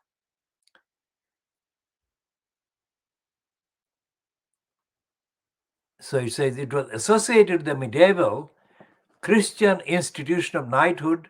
Knights and gentlemen's behaviors were governed by chivalrous social codes. It doesn't say massacre. It doesn't say massacre of the Muslims. The ideals of chivalry were popularized in medieval literature, particularly the literary cycles known as the Matter of France, relating to the legendary companions of Charlemagne and his men-at-arms, the Paladins, and the Matter of Britain, informed by Geoffrey of Monmouth's Historia Regum Britannia, written in the 1130s, which popularized the legend of King Arthur and his Knights of the Round Table. All of these were taken as historically accurate until the beginnings of modern scholarship in the 19th century. The code of chivalry that developed in medieval Europe had its roots in earlier centuries.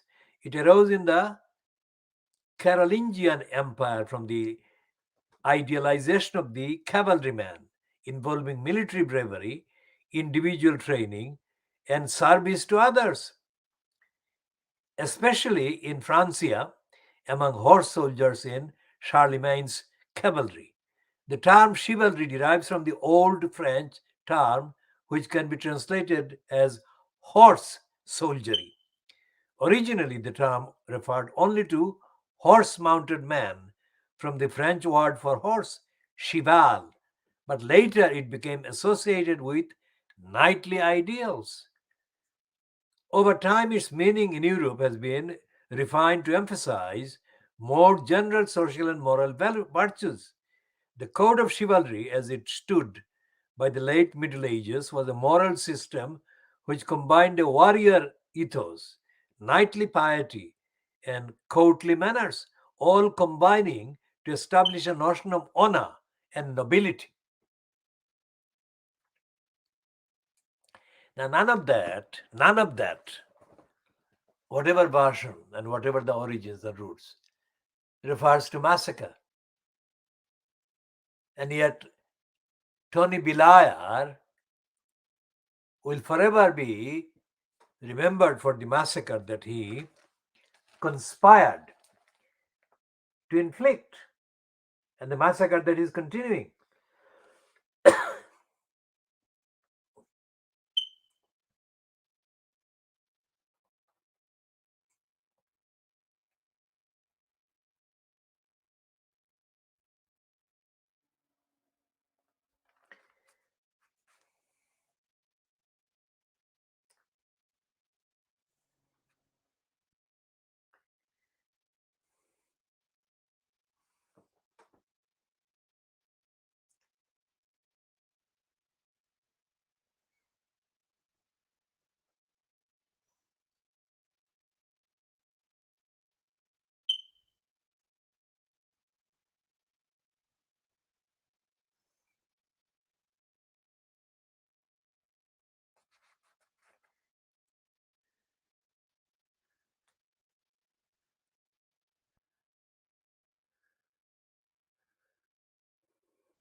So Leanne Wood, who was a leader of the Welsh Nationalist Party, Plaid Cymru, said, I have always seen the problems with the monarchical patronage honor system. But knighting a man who should be answering to war crimes utterly discredits it, that is the honor system.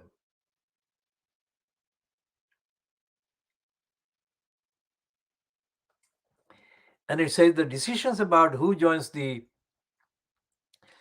ceremonial order, which dates back to 1348,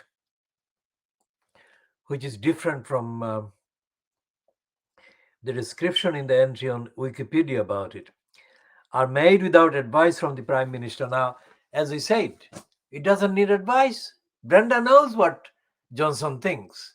And even if there is no recorded formal kind of meeting, Brenda would have definitely known that it would please Johnson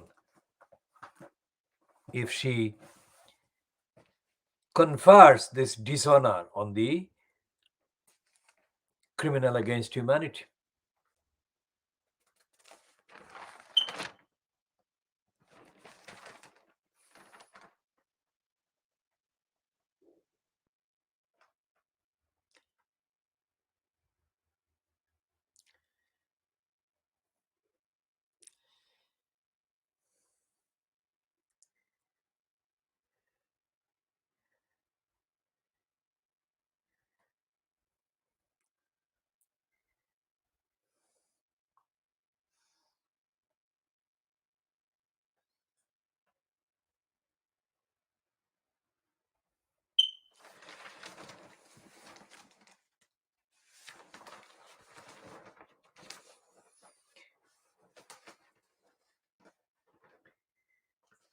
I mean,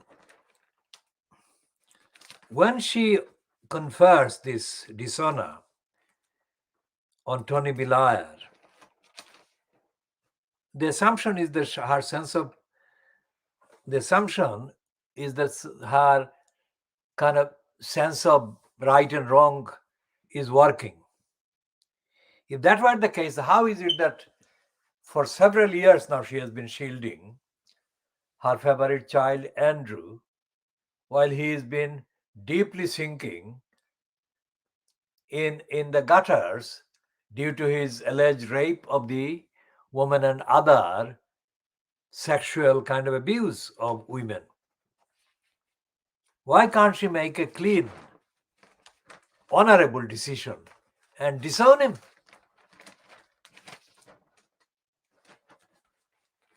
There are some things that the monarch dare not do, and this is one of the things. She will not do that.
So this is January. This is January, 2nd of January 2022.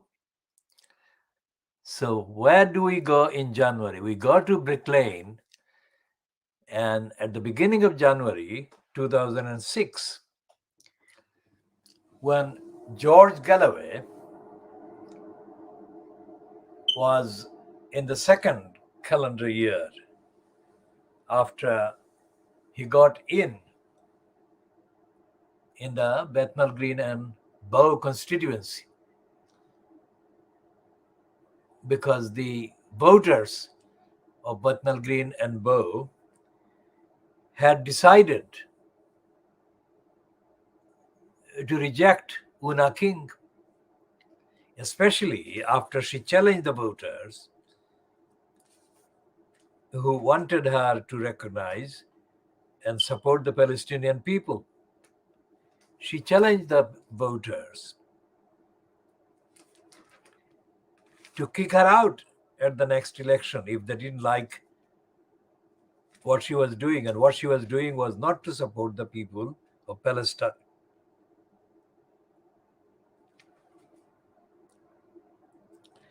So George Galloway was a default member of parliament. It wasn't him that the people wanted. It was Una King that they didn't want. See the difference.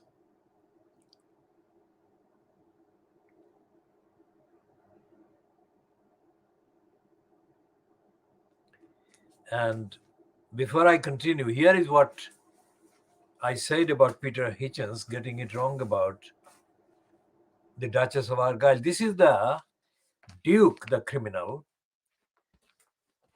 who is being reported. The dastardly Duke said wife number 4 was his daughter. And this is a piece that is byline to a person called, well, byline is Ben Griffiths. It's an exclusive. And this statement is attributed to a woman called Lady Colin Campbell. Now, Lady Colin Campbell was married to Duke's son and close friends with Duchess of Argyll, who told of her ex-husband's monstrous booze and drug habits, and he was a crook. He married women for their money. And he even blatantly told one of them, or at least more than one of them, that once married, or once he married her, he could then be able to pay the bills.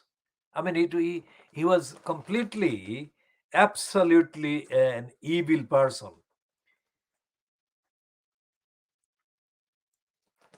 who said that his fourth wife was his daughter. And he even stole one wife's tiara to pay gambling debts.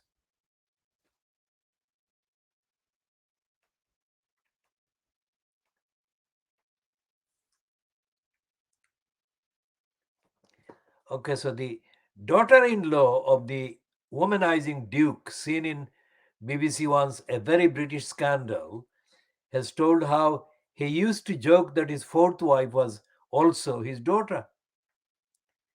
Lady Colin Campbell, who was married to the Duke of Argyll's younger son, claimed the Scottish aristocrat found it hilariously entertaining to tease pals that his wife Matilda could also have been his own child.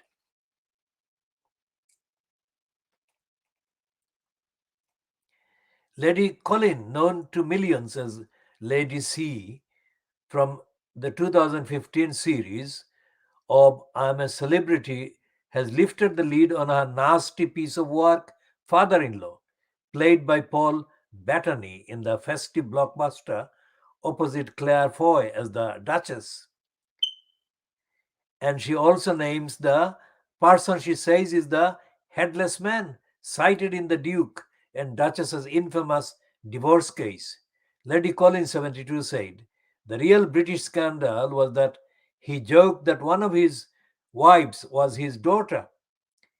It was widely accepted he was having an affair with his wife's mother around the time of her conception. It was a mark of the man. He may have been my father-in-law, but for me, he was a gigolo who picked women up, married them, then dropped them once he had exhausted them of money. So what I've said is not my kind of statement. It is a statement based on this one, Sun on Sunday, and Colin Campbell.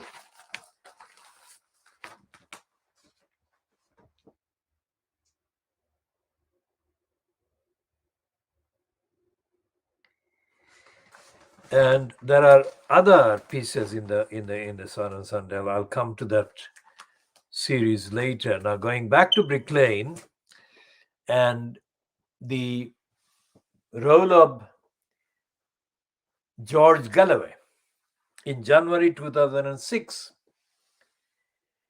In January 2006, George Galloway hit the news in a big way because he had appeared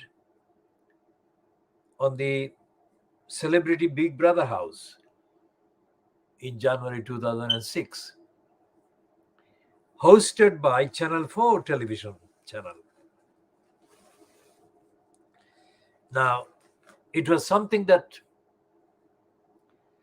surprised all of us because we had not known anything like that as being part of the plans by the local member of parliament. And Galloway was reported as having received money for the appearance. Obviously, he did receive the money.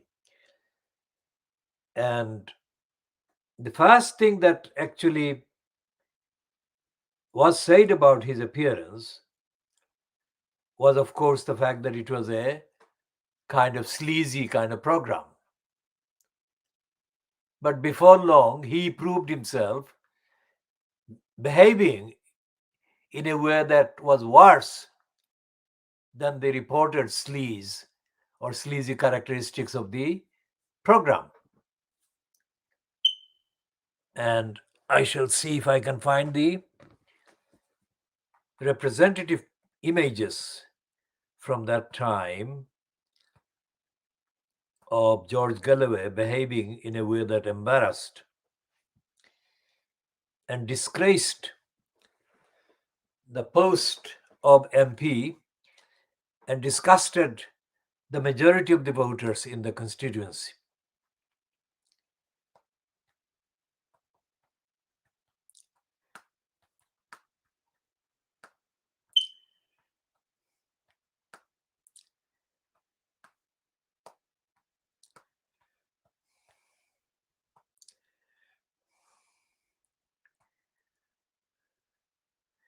So these are some of the images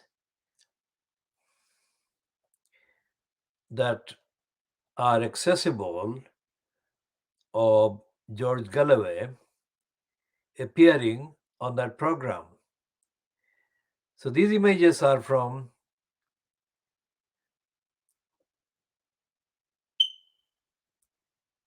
so the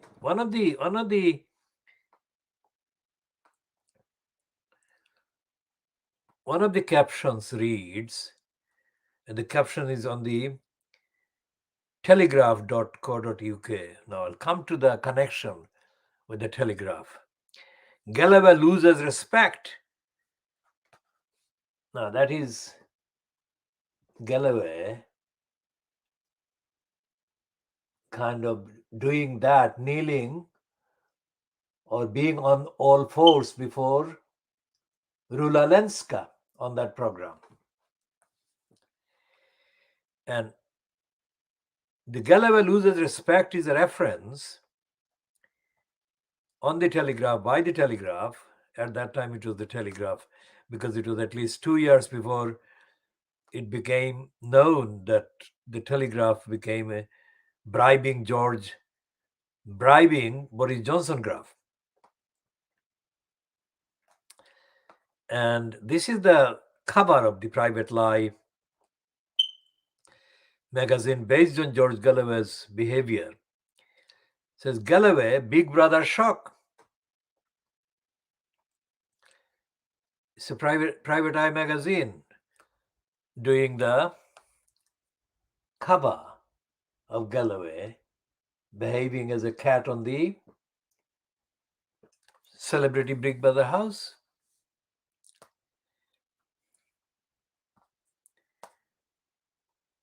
Now, why was this important? Because in a previous cover in Private Eye, they had run a picture of Galloway sitting with Saddam Hussein and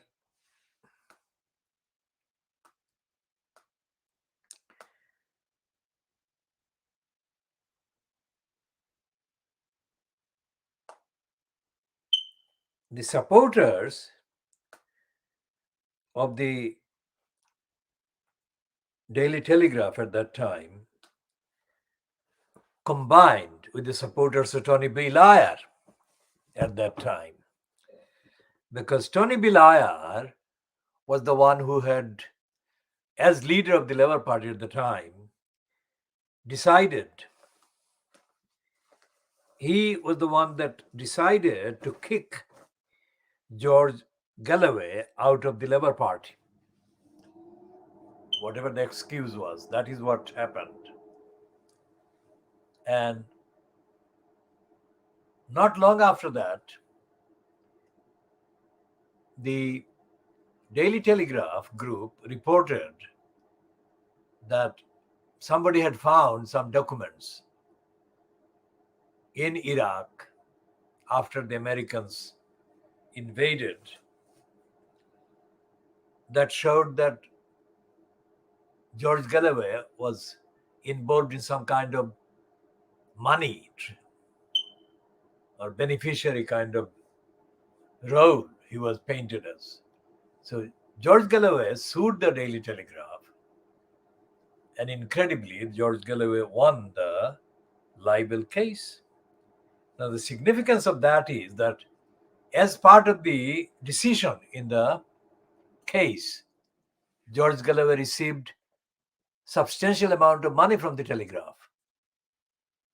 And it was said that that money, he spent part of that money to launch his career to become a member of parliament again, because he was not a Labour Party member, so he would need to be an independent or independently elected MP to get back to parliament. And of all the United Kingdom areas, of all the United Kingdom possible constituencies, George Galloway chose the London borough of Tower Hamlets in the east end of London, and he focused on the constituency being held at that time in Parliament, in the House of Commons, by Una King. And the first public meeting by Galloway's supporters, or the political gang that actually combined to make George Galloway a parliamentary member again, decided to hold a meeting in the Mile End Road. There is a cinema, small cinema, and its auditorium. They held a meeting. Almost all the main participants at that meeting were, quote, left wingers, white left wingers. And there was nothing, no contribution whatsoever from the ordinary community of electors in Tower Hamlets, or from the ordinary community of electors in the Bethnal Green and Bow constituency, which is where that cinema hall was sited in. So it was a racist meeting that was disguised by the sample of the British racists posing as left-wingers. Now, the left of whatever version does not translate to being anti-racist, let alone being members of the Asian and African community in this country. And yet, George Galloway had the audacity to hold that racist gathering in the Mile End Road, very near the bigger building where he later appeared in November 2014 and claimed that because of him, he claimed there was a Bangladeshi, he said Bengali, which is the wrong thing anyway. There is no Bengali nationality anywhere in the world. And in the case of the Bangladeshis in the UK, Bengali is a very misleading term, absolutely misleading and false. But in November 2014, Galloway claimed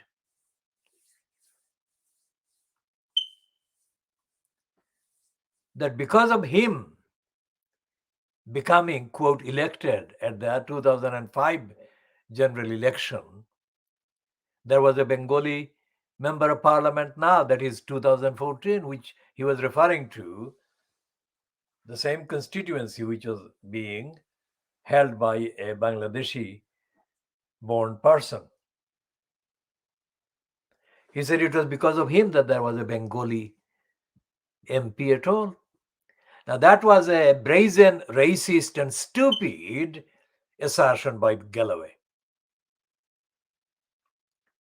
He would not dare make anything like that if that kind of topic was even raised at a gathering organized by our campaign.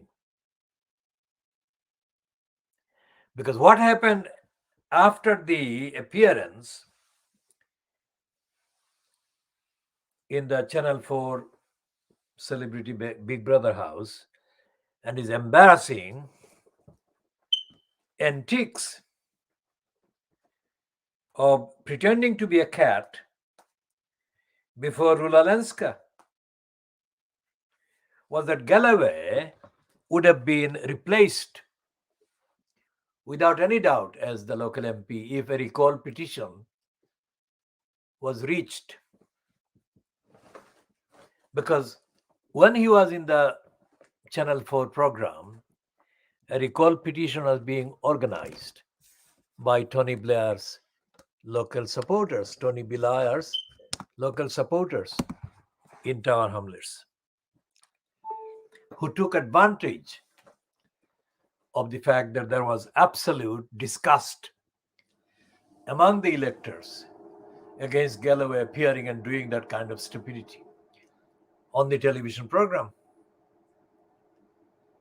And Tony Blair and the Daily Telegraph group could not believe their luck that Galloway had been exposed in such a poor show without any morality, any sense of respect, self-respect at all. So one of Tony Blair's main parliamentary colleagues was in Brick Lane, in Tower Hamlets, physically, of course, along with the local Tower Hamlets Blair supporters, Blair supporters. They were trying to put together the recall petition.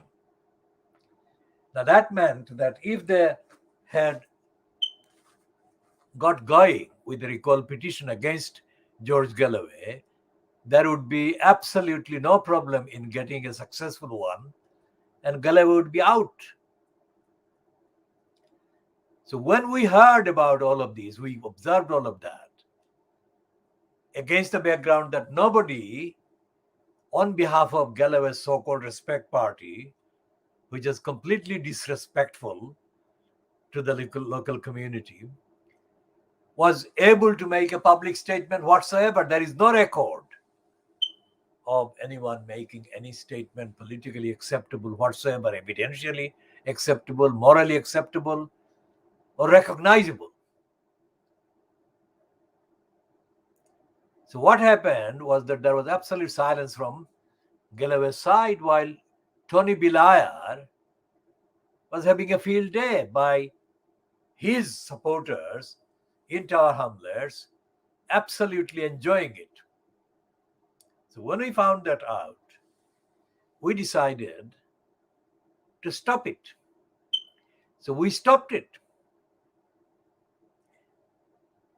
If Galloway is watching this, I invite him to contact us with a direct message and citing any evidence that contradicts what I'm saying. Otherwise, don't contact me.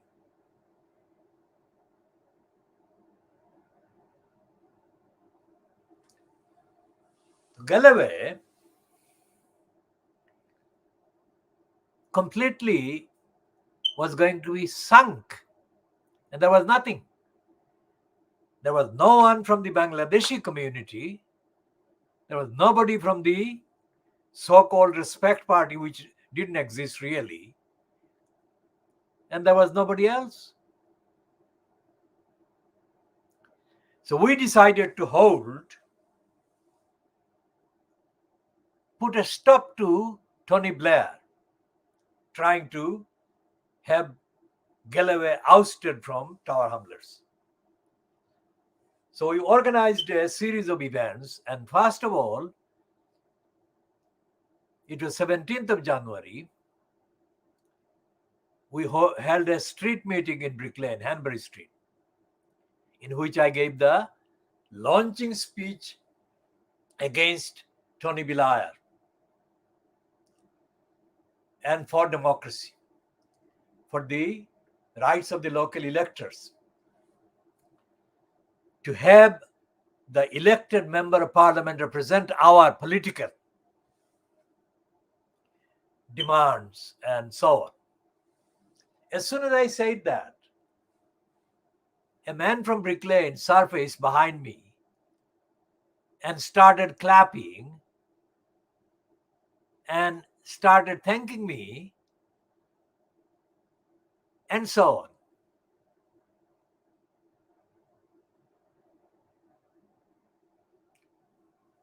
So the Galloway, the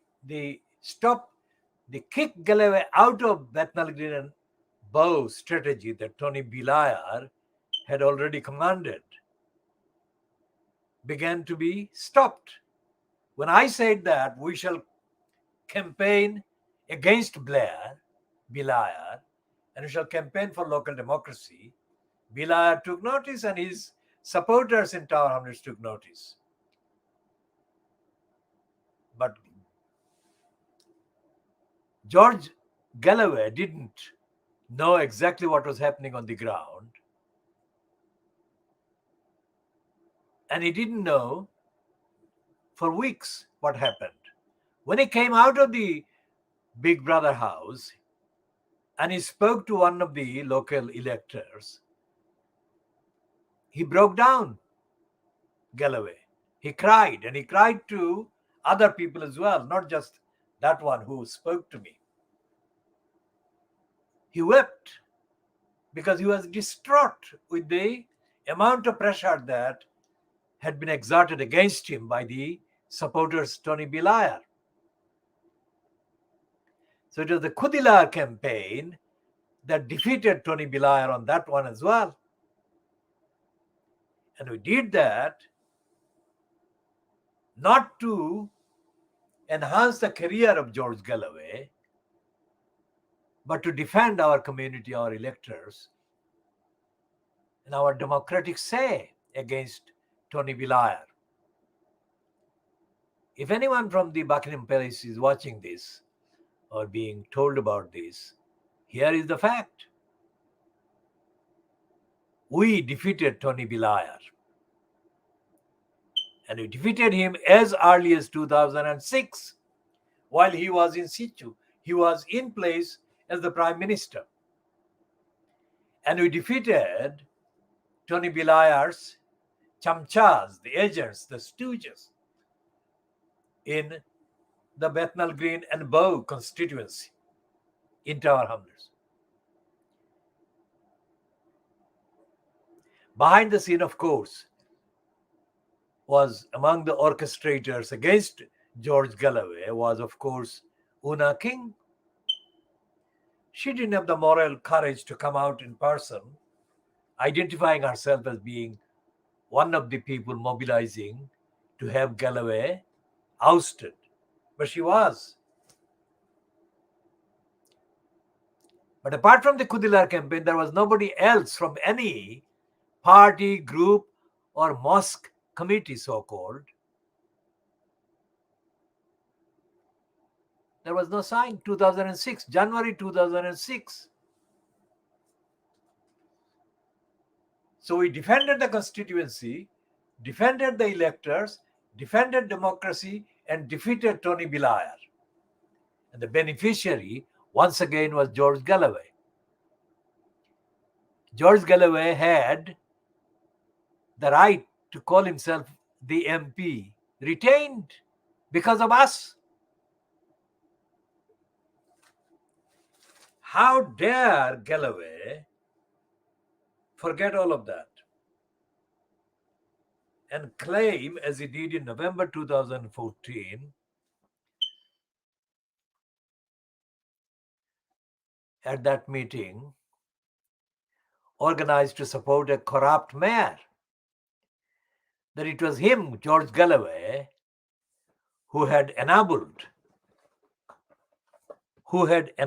led the way, and paved the way for a Bengali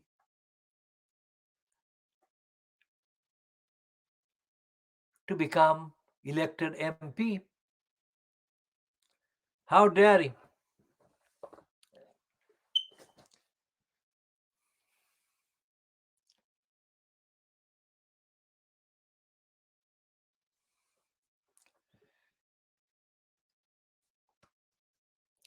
So what we shall do, because of the length of the program, we shall continue later. I think this is coming to more than 2 hours long. It's nearly 3 hours, I think.